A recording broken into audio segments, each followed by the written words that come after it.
Break کے بعد خوش آمدید. مارکہ حق کی بات کر رہے تھے، پاک بھارت جنگ کی جو ابھی ہم نے مئی کے مہینے میں دیکھا. ایس سی او کی جانب رخ کریں تو چائنا میں یہ اجلاس ہونے جا رہا ہے اور ایکسپیکٹیشنز یہ تھیں. وزارت خارجہ نے جب تک اس کا ہمیں بیان نہیں دیا کہ جی ایسا کچھ ایکسپیکٹ مت کیجئے، کوئی ملاقات نہیں ہونے جا رہی. کس کے مابین؟ وزیر اعظم شہباز شریف اور وزیر اعظم مودی صاحب کے مابین. یہ ایکسپیکٹیشنز بھی گئیں. اگر یہ ملاقات نہیں ہو رہی تو کیوں نہیں ہو رہی؟ اور اگر ہو جاتی تو کیا پازیٹیو ہو جاتا؟ کچھ ہوتا نیا؟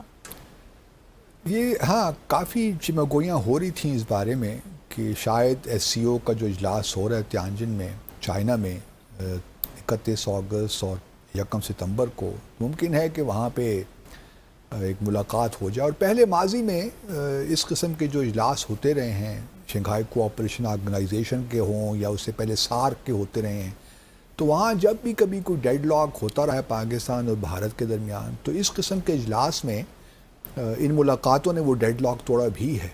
صحیح. لیکن معذرت باسط صاحب، ابھی ڈیڈ لاک کی تھوڑی کیفیت ہے. آپ نے پوری دنیا میں کیا جگ ہسائی کروا دی بھارت کی، اور اب ایکسپیکٹ کر رہے ہیں کہ وہ آپ سے شیکنڈ کریں گے. ناٹ پاسبل نا ایکچولی. اس لیے نہیں ہو رہی ملاقات.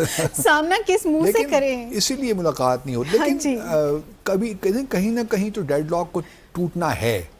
وہ کب ٹوٹتا ہے وی ڈو ناٹ نو، اور کیسے ٹوٹتا ہے ہمیں نہیں معلوم. اس کے لیے کچھ آبویسلی بیہائنڈ دا سینس کام کرنا پڑتا ہے، اور آئی ایم شیور کہیں نہ کہیں کام ہو بھی رہا ہوگا.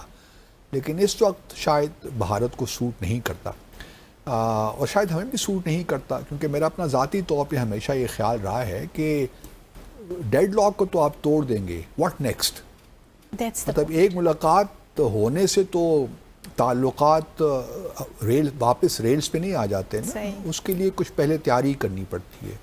اور اس وقت جو حالات ہیں پاکستان اور بھارت کے درمیان، مجھے نہیں لگتا کہ ہم کوئی تیار ہیں. ایون پاکستان، ہم کہتے تو ہیں کہ ہم کمپوزٹ ڈائلاگ کے لیے تیار ہیں، لیکن کمپوزٹ ڈائلاگ اٹ سیلف میرے خیال میں جواب نہیں ہے. کمپوزٹ ڈائلاگ ماضی کی بات ہے. وہ 1997 میں ہم نے اس کو کیا، پھر 2004 میں شروع ہوا. وہ اب ریلیونٹ بھی شاید نہیں رہا. اب حالات بدل گئے ہیں. اب ہمیں ایک نئی اپروچ لے کر آنا پڑے گا، تب کہیں جا کر مسائل حل ہوں گے. ورنہ وہی مور آف دا سیم والی بات ہے، اور مور آف دا سیم سے تو مسائل حل نہیں ہونے والے نا. تو اس لیے ایک تو لحاظ سے اچھا ہے کہ یہ ملاقات نہیں ہو رہی. میں ذاتی طور پہ مجھے کوئی پریشانی نہیں ہے اس سے، بلکہ ہمیں اطمینان رہنا چاہیے کہ یہ ملاقات نہیں ہو رہی. کیونکہ مجھے لگتا کچھ یہ ہے کہ اگر یہ ملاقات ہو جاتی، اس طرح ماضی میں دیکھیے نا ہوا، وہ شرم الشیخ میں ملاقات ہو گئی 2009 میں ممبئی کے واقعے کے بعد. وہ ایک جوائنٹ اسٹیٹمنٹ آئی جو کہ ہم نے بہت فلیکسیبلٹی شو کی، کشمیر غائب کروا دیا اس میں سے. اس کے بعد اوفا میں بھی 2015 میں بھی ہم نے خواہ کی جو ہے ایک ملاقات ایس سی او میں ہو گئی رشیا میں، اس میں بھی کشمیر غائب ہو گیا 10 جولائی 2015 کی اسٹیٹمنٹ میں. اور پھر اس وقت سے لے کر اب تک تو ہم پریشر میں ہی رہے. اب ایک مارکہ حق ہونے کے بعد ہمیں ایک نیا کانفیڈنس، اعتماد اس قوم میں آیا ہے. تو اس اعتماد کو ہمیں جانا نہیں دینا چاہیے. ہمیں ابھی بھی کوئی اپولوجیٹک تو ہونے کی قطعاً کوئی ضرورت ہی نہیں ہے. اور پھر ہم کوئی ویک وکٹ پہ نہیں ہے کہ ہم بیگ کریں بھارت پہ کہ جی ہمارے ساتھ مذاکرات کریں. یہ الگ بات ہے کہ ہمیں ایک دلچسپی تو پیدا ہوتی ہے نا جب، کیونکہ ایک ہی کمرے میں، ایک ہی ہال میں دونوں وزراء اعظم موجود ہوں گے. اب ان کی باڈی لینگویج کیا ہوتی ہے، کیا وہ پلیزنٹریز ایکسچینج کرتے ہیں نہیں کرتے، ہاتھ ملاتے ہیں نہیں ملاتے، ان کو کہاں کھڑا کرتے ہیں جب ایک گروپ فوٹو ہوگا، فوٹو سیشن. تو یہ تمام وہ چیزیں ہیں جو کہ ہم بڑے شوق سے اس کو دیکھیں گے، آبزرو کریں گے. لیکن یہ ضرور میں آپ کو بتاتا چلوں کہ چین نے کچھ کوشش کی ہے. جب یہ وینگ وی آئے ہوئے تھے بھارت اور پاکستان کے دورے پہ آئے تھے، تو انہوں نے اس کو ایکسپلور کرنے کی کوشش کی. لیکن بھارت کی جانب سے کچھ ہمیں مثبت جواب نہیں چین کو دیا گیا. ان کی اپنی وجوہات ہیں جو کہ سمجھ میں آتی ہیں. مودی صاحب کی جو ایک تو دیکھیے نا، اس وقت ایک پالیسی ان کی ہے کہ ہم نے جب تک ان کے امریکہ کے ساتھ تعلقات کوئی صحیح راہ پہ نہیں آتے، تو اس وقت تک میرے خیال میں تھوڑا بہت بھارت کی پوزیشن رہے گی کہ ہم ابھی تیار نہیں. اور پھر چونکہ انہوں نے آفیشلی جو آپریشن سندور ہے اس کو بھی ابھی تک ختم نہیں کیا، تو جب تک وہ فارملی ختم نہیں ہوتا، وہ جاری ہے، تو ملاقات کا تو پھر کوئی مقصد نہیں بنتا نا. پھر دوسری جانب یہ بھی دیکھیے نا، ایک خبر ہے کہ بلکہ بڑا ایک خدشہ ہے پاکستان میں کہ بھارت دوبارہ بھی حملہ کر سکتا ہے پاکستان پر، کیونکہ جو اس کو شکست ہوئی اس سے ابھی تک ہضم تو نہیں ہو رہی نا، ایک پرابلم تو اس کو ہے. تو یہاں یہ بھی لوگ بات کر رہے ہیں کہ کب یہ ہوگا بھئی، یہ حملہ کب ہوگا. امریکہ بھارت کا بھی ایسی شرارت دوبارہ کر سکتا ہے. دیکھیے میرا اپنا خیال یہ ہے کہ چین کے ساتھ بھارت کے تعلقات میں جو تھوڑی بہت اب ایک انگیجمنٹ ہوئی ہے، وہ تھوڑا سا محتاط ہوگا پاکستان پر دوبارہ حملہ کرنے پہ، یا پہلے فالس فلیگ اس کا ہوتا تو یہ نا، پہلے فالس فلیگ آپریشن، ایک فالس فلیگ ایونٹ ہوتا ہے اور اس کو بیس بنا کر پاکستان پر حملہ کیا جاتا ہے. جیسے پلوامہ میں ہوا، اوڑی تو مجھے اوڑی پہ ہوا، یا پھر ابھی جو ہے پہلگام میں ہوا. تو اس قسم کی چیزیں اب اگر ہوں گی تو کیوں ہوں گی، ابھی لگتا نہیں ہے. لیکن ڈیپینڈ یہ کرتا ہے کہ بہار کے بھی الیکشنز آ رہے ہیں جی، اور یہ بڑے امپورٹنٹ الیکشنز ہیں بی جے پی کے لیے. یہ اکتوبر نومبر میں ہوں گے. اب اس میں پچھلی دفعے جو ہے بی جے پی کو تقریباً 243 سیٹیں ہیں لیجسلیٹو اسمبلی کی اسٹیٹ کی، تو اس میں بی جے پی کو 74 سیٹیں ملی تھیں، وہ بڑی پارٹی کے طور پہ آئی تھی. لیکن یہاں پہ بہار میں کولیشن گورنمنٹ ہے، وہاں پہ لوکل جو ہے ریجنل جو پارٹی ہے جے ڈی یو، جس کے نتیش کمار چیف ہیں، جو ایسا چیف منسٹر بھی ہیں بہار کے، تو انہوں کی اور بی جے پی کی کولیشن گورنمنٹ ہے اس وقت، اور وہی چیف منسٹر ہیں. اور دوسری جانب آر جے ڈی ہے جن کو 73 سیٹیں ملی، تو بڑا نیک ٹو نیک معاملہ ہے. تو اب ڈیپینڈ یہ کرتا ہے کہ بھارت بہار میں الیکشنز میں کس طرح، اور ابھی ان کو چاہیے کہ وہ پاکستان کے ویزا بھی سختی کے ساتھ رہیں.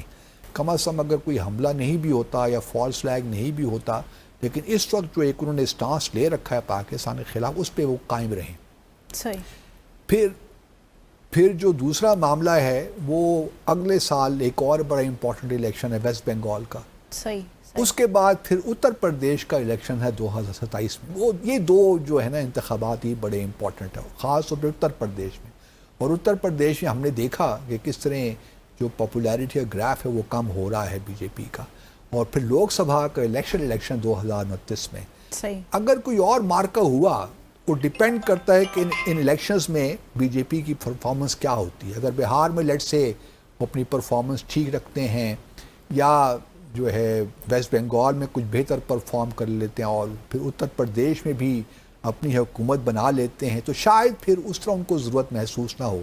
لیکن اگر ان الیکشنز میں کامیابی نہیں ہوتی تو پھر ممکن ہے کہ 2029 سے پہلے جس طرح 2019 سے پہلے ہم نے دیکھا پلوامہ کا واقعہ ہوا اور پھر بالا کوٹ کا، تو اس قسم کا واقعہ پھر 2028-29 میں ہم توقع رکھ سکتے ہیں کہ اور مارکا ہو. تو اس کا ڈائریکٹ لنک ہے بھارت کے جو الیکٹرل پالیٹکس ہیں اس کے ساتھ.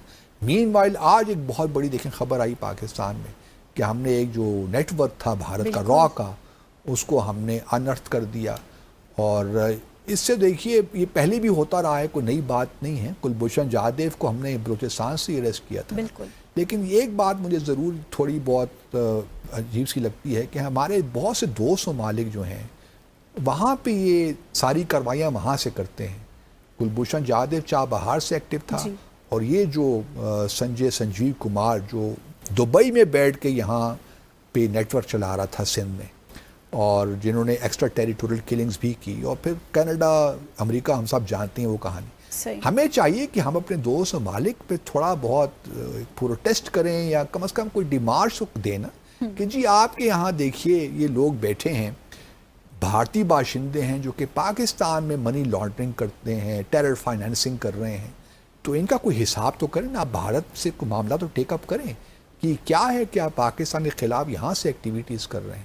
تو میرے خیال میں یہاں پہ جو یو اے ای کا سفارت خانہ ہے وہاں بلا کے، یا پھر ہمارا جو سفارت خانہ وہاں، لیکن یہاں اسلام آباد میں بہتر ہے، اسلام آباد میں کچھ ہمیں ایک ڈیمارش کرنا چاہیے اور اپنے کنسرنس کنوے کرنے چاہیے کہ بھارت کس طرح آپ کی سرزمین کو استعمال کر رہا ہے پاکستان کے خلاف.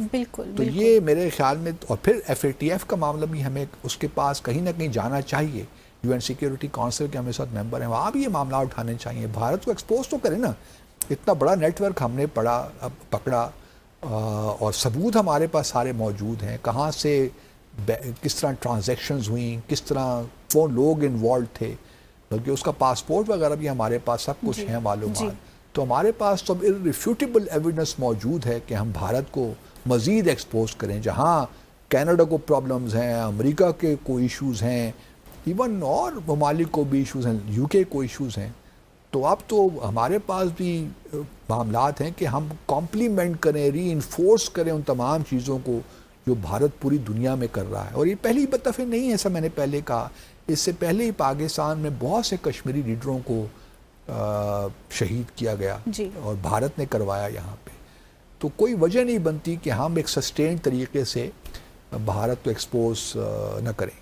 ہمیں کرنا چاہیے, اور مجھے بڑی خوشی ہے کہ ہم نے اس نیٹ ورک کو پکڑ لیا, اور آئی ایم شیور کہ جو لوگ بھی پاکستانی, افسوس یہ ہوتا ہے کہ پاکستانی اس میں انوالوڈ ہیں, پیسوں کی خاطر, کچھ بینیفٹس کی خاطر وہ اس قسم کے کام میں الجھ جاتے ہیں. لیکن چلیے, یہ تو ہر ملک میں آپ کو. لیکن باسط صاحب ایک پہلو اس کا یہ بھی نکلتا ہے, بہت سے لوگوں کو پتہ بھی نہیں ہوتا کہ وہ کس کے لیے استعمال ہو رہے ہیں, مقصد کے لیے وہ استعمال کیے جا رہے ہیں. So let's take a short commercial break here. Break کے بعد واپس آئیں گے اور شامل کریں گے پاکستان اور بنگلہ دیش کے تعلقات.